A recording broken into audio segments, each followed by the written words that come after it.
I've been playing with the new 49 in Market inks.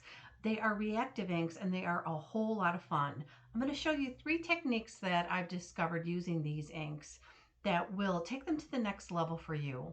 So let's get started. The first technique I'm going to show you is a stenciling technique, and it's unique because of these types of inks.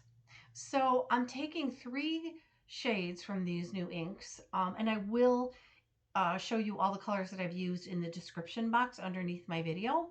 But I'm going to be blending 3 colors here, just doing some basic ink blending onto watercolor paper. And the reason I'm using watercolor paper is that I'm going to be doing a technique with a stencil and water to show you how these inks react to water. Now, I'm not the greatest ink blender in the world, but I'm not really too worried about getting this perfect because the technique we're going to do in a few minutes really takes it to the next level as far as a mixed media panel. So now that the ink blending is done, I'm going to show you how I do the stenciling. So I'm taking a stencil, water, and a paper towel dabbed in water, and I'm removing the ink from the card panel. See that? The water pulls the ink off of the card panel, and that's what I mean about reactive inks. Look at that. You can see the stencil through there, but instead of applying color, we're removing color to get a kind of a cool mixed media vibe here. And that is what I really love about reactive inks, is that you can play with water and get these really cool effects.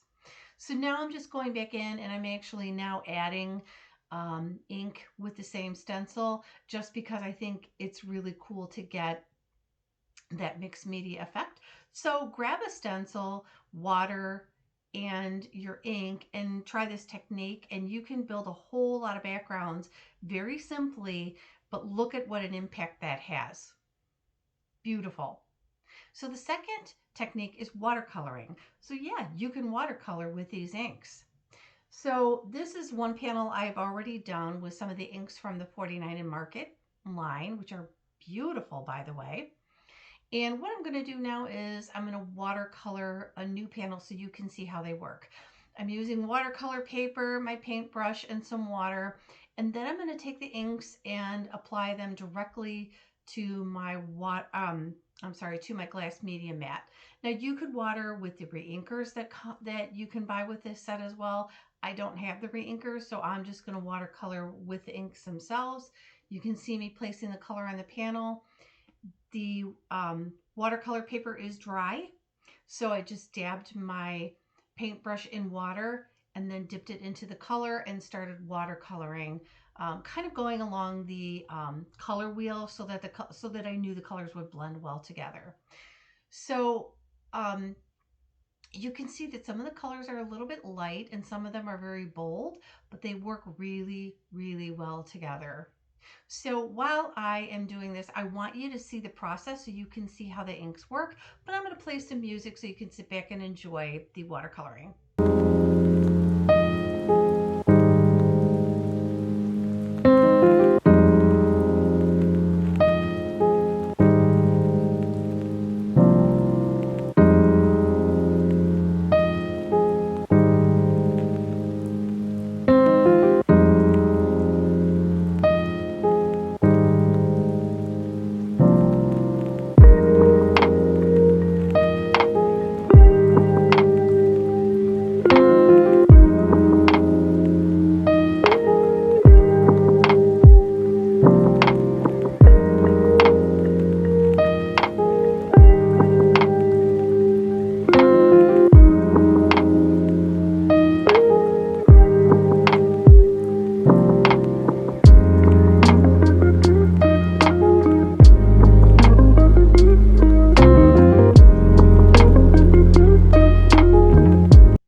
So now I finished watercoloring, and then I'm going to do something else to show you how the ink reacts to water. I'm taking a spray bottle and just spraying right over the watercolor panel, and you can see how the water droplets begin to form on there, creating a really, really cool effect. So the third and final technique is an embossing technique.